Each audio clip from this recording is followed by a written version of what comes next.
Hey everyone, it's me, ThatsRidonkulous. I'm back at it again with another developer commentary, this time for the 1 billion units challenge from MapLabs.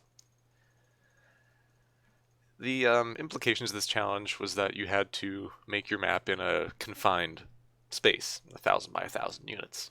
Um, and a lot of people came up with some really successful ideas that make their maps either feel bigger or maximize the effectiveness of that space. It's a very successful challenge overall. Um, I was actually a little worried that I wouldn't be the only one to do this idea in the challenge, where instead of making the map small, you make the player small, or you make something about it small. That way everything else would seem bigger. But thankfully, I guess I was the only one who did it. I know Cressel in Run, Think, Shoot, Live did a similar, very similar themed entry back then. I never actually played it or heard anything about it until the dev build released, and I heard, oh, you know, well then. But I took a lot of my inspiration from Little Nightmares because it was horror themed, the player's small. You can't really engage directly with your opponents, with like the giant, I don't even know what they are, monsters, I guess, because they're obviously going to outpower you. So instead, you're going to have to outmaneuver them and outsmart them, which is what I wanted to achieve in this competition, especially with zombies who are big, slow, and stupid. In traditional Half-Life, they're nothing. They're just cannon fodder. But if you make them the primary enemy and you remove um, all sense of power from the player, it really does become a tense moment, is what I think, and that's what I was trying to achieve. So anyway, let's begin with Mousetrap. We immediately set the scene with us falling through a vent. Um, it's dark, it's gloomy, there's some thunder that's on a timer. Um, yeah. So here's another grim moment. Um, all that is just a ragdoll that was floating above the air for a little bit, and then it wakes up just as the player turns the corner, and the gunshot sound fires. Um, this vent is here to stop the player from just running into the map and going all crazy. This is to slow them down. Um, and we do that by using these screws.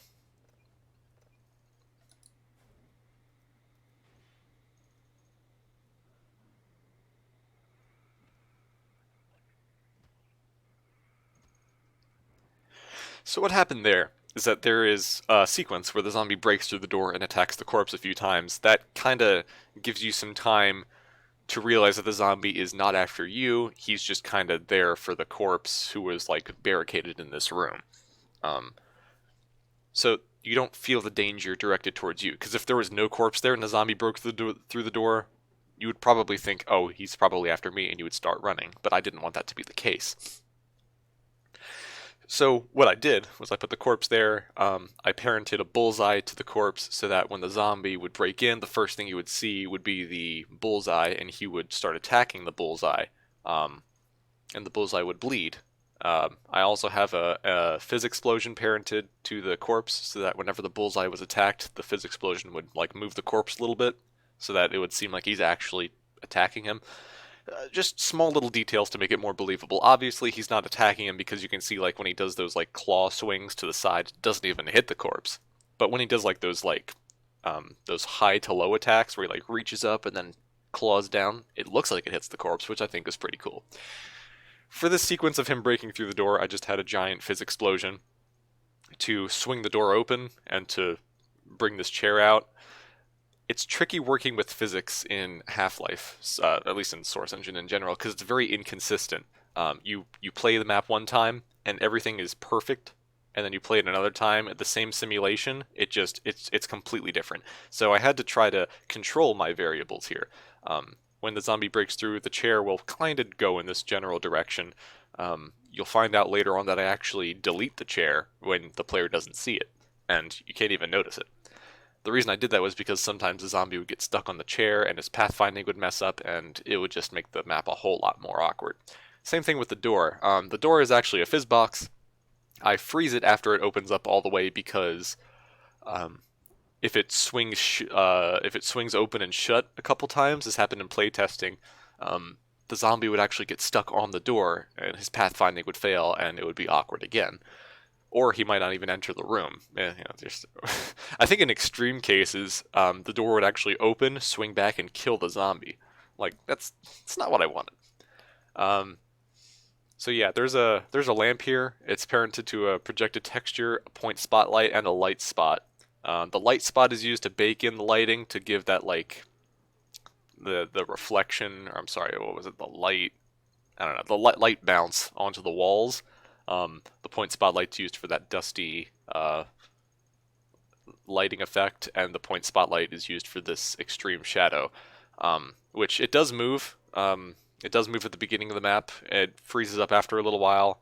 I have some trigger pushes there to push the lamp back and forth, but after a while it just kind of freezes, just so that's just how the physics engine optimizes itself. So the reason the zombie hasn't seen us and attacked us yet is because there's a bunch of line of sight blocking brushes all around the furniture. So essentially, when you think you're hidden, you're probably hidden. Um, I had to deter players from running to get that gun, which you can't even pick up, by the way, and running and deterring players from going into the next room. I actually wanted them to go in through here to get to the next room. So when the zombie spots you, you will slow down and the zombie will catch up to you and he will attack you. He won't kill you in one hit. He'll bring you down to 35 health, but you can't survive another hit. And the only place you can get health again is after this encounter with the zombie. So you can only afford one hit from the zombie. I think it's a lot more fair because if something weird happens, the player doesn't get punished for it. Because if I'm being honest, the zombie here, he's just an NPC. If he walks up to the player, he actually can't attack the player. He'll just stand there right in front of the player. So I had to fake his whole attack system so that whenever he enters a trigger close enough to the player, he will do a scripted sequence where he will attack the player. And then as soon as he hits, quote unquote, the player will take damage from a point hurt entity. So the zombie doesn't actually attack you. He just fakes all of it. It's the same thing for the next zombie later on in the entry. But yeah, you're supposed to go over here to this vent over here. I should have made it more obvious that you got to go over that way. I tried putting up some books to deter the player from just zooming straight on forward, but I didn't want to make the path too obvious. Like if I just put a bunch of props all the way over here, you're not really feeling vulnerable and exposed. Whereas here, you're kind of a little on edge, and people might try to push up against the back wall here. So yeah, let's time it right. The zombie's on a fixed schedule to turn at certain points and to go to certain places. So if you can memorize that schedule, you'll be able to slip by undetected. And we enter the vent here. This is just here, this bottomless pit as well as the vent extension is just so that the vent doesn't end right here because it feels a little too gamey and not really like you're immersed in the world. So here we are in like a little bit of a safe area. I'm using a lot of wood textures because they have like a brown warmish tone as well as a warm tan light because I want this to come off as a safe area. You can contrast that with the blue and green nature, the chilly blue that unnerves people, as well as the sickly green that is kind of a disgusting color, which contrasts with the safe zone. So you're back to feeling vulnerable and exposed. So this whole section here, the zombie can't see you. You're still hidden. You're supposed to avoid these bottles. It's fairly easy to. But if you end up breaking one, the line of sight brush that's protecting you from the zombie seeing you will actually disappear. The zombie will see you, he will come to you, and he will try to attack you on the shelf. So if you do break a bottle, you better run like hell so that he can't see you anymore. And you'll know when he sees you because a certain sound cue plays. We'll hear it later on when we activate the trap. This vent is here again so that the player doesn't walk off this ledge and die, as well as slowing down to see this cable here. I really wanted them to slow down and focus on this part of the level. This is actually a safe zone until we activate the trap. If we stand right here at the door's edge, he can't see us. Look, he's going to look at us in a couple seconds. He can't see us at all. This will disappear once we activate the trap, though. So because like I wanted his visibility to be like kind of close by. Because come on, he's wearing a head crab. There's no way he's going to be able to see you from across the room. Um, so yeah, if you look around, you'll see the trap here. It's connected to this door. This is actually how you get out of the room. Connected to the trap, so obviously you're going to have to activate the trap. Well, how do I activate the trap? Let me follow this cord down. Okay, looks like a tripwire here, so let's plug it in. And there's a sound cue. And from that, we cut the zombie in half. And I tried to tweak it so much to get the zombie to cut in half, because it's so satisfying to see the zombie cut in half, with the blood spouting and everything. Um, so now we're pretty much safe to roam around wherever the hell we want to. If you notice, the chair that the zombie broke in the door with is gone. That's just, like I mentioned before, so he doesn't get stuck on pathfinding or whatever. Now we get to appreciate this environment. This is all real size. The player is actually smaller. Everything else is real size. Like these walls are 128 units high. The player is only like 4 units high. I did a subtle effect with volumetric lights. The props there, you can kind of see it's a little more bluish here. That's it's such a small detail, but I think it really does add a lot to the ambience, and it makes this whole scene feel more cool. Um, and you can hardly even see it if you're close to it. So it's kind of a more of a long angle thing. I really like the volumetric props if done so subtly.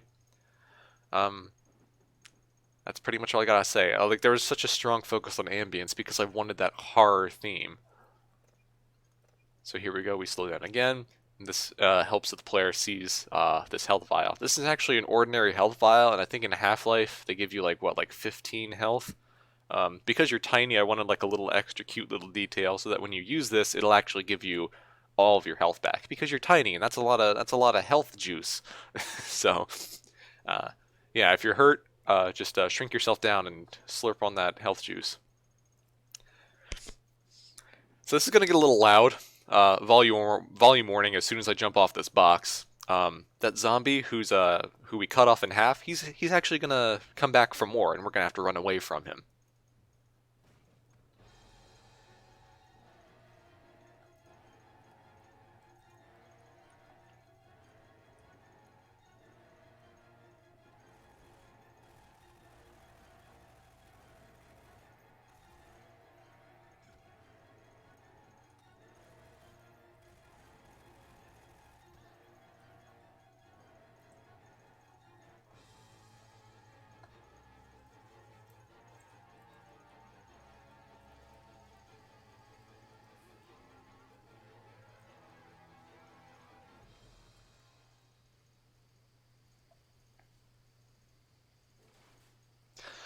So that whole sequence was really scripted.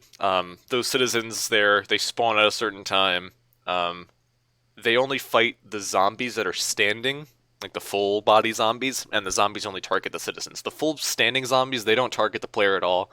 The citizens aren't even aware of the player's presence, and the zombie torso only focuses on the player. So throughout this whole chaos, I wanted to get like this sense of chaos while that music is blaring through your ears. And I think I kind of got the general feel of it. There could have been a lot better done, obviously, like more chaos, but I was running low on time at this point. Um, so I had to make it so that the zombie torso would follow only the player and that his AI pathfinding wouldn't get stuck under the tables. And I kind of wanted the tables to serve as a guide, like, hey, player, you're safe under these tables, but not from the zombie torso. So that would serve as like a little bit of a pathway for the player to end up here. Um, this light sparks because in order to create fire, you need, well, in Half-Life at least, you need gas and sparks. So you saw here, I should have put a sprite or something to make this button more apparent that you can press it. The lambda isn't really enough. And I have a trigger here so that when the burning zombie torso comes closer and closer towards you, you might be thinking, oh god, I'm gonna die. He's not dying yet. But there's actually a trigger like right in front of you if you back up against the wall that kills the zombie torso. If he doesn't burn to death beforehand. Um, which I think is a really good tense element because your back is literally up against the wall and you're at your wit's end here. Um, So I think that was a successful horror element. The other two zombies are still alive. One of them can't die because I wanted them to kill the citizen, because it would be kind of weird if the citizen was living and he wasn't shooting at the zombie torso. Um, so yeah. And then here's the final sequence, which is just G-Man and a scripted sequence, and you slow down.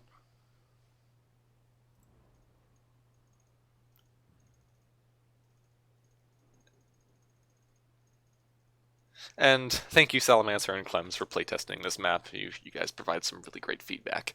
Um, and that G-Man sequence at the very end kind of ties it into some kind of semblance of lore, just because it's not like, all right, you escaped the house, yay. Um, but rather, oh, you're part of G-Man's game. That's why you're probably so small and so smart. Um, I didn't really explain if it was the player who was a rat or if the player was Gordon Freeman. Um, for all we know, G-Man could have recruited a rat into his plans. Well, we'll never really find out. It's all up to speculation. I think that's all I really wanted to cover. As for the player size, it's a great concept, but it takes a lot of work to tweak it to make it comfortable. Like, you can see I was sliding around all over the place, and anyone who's played this map can feel that you're sliding around all over the place. The problem with that is that um, when you scale down the player, he still has the same like speed and velocity um, and physical properties than he does if he was full size.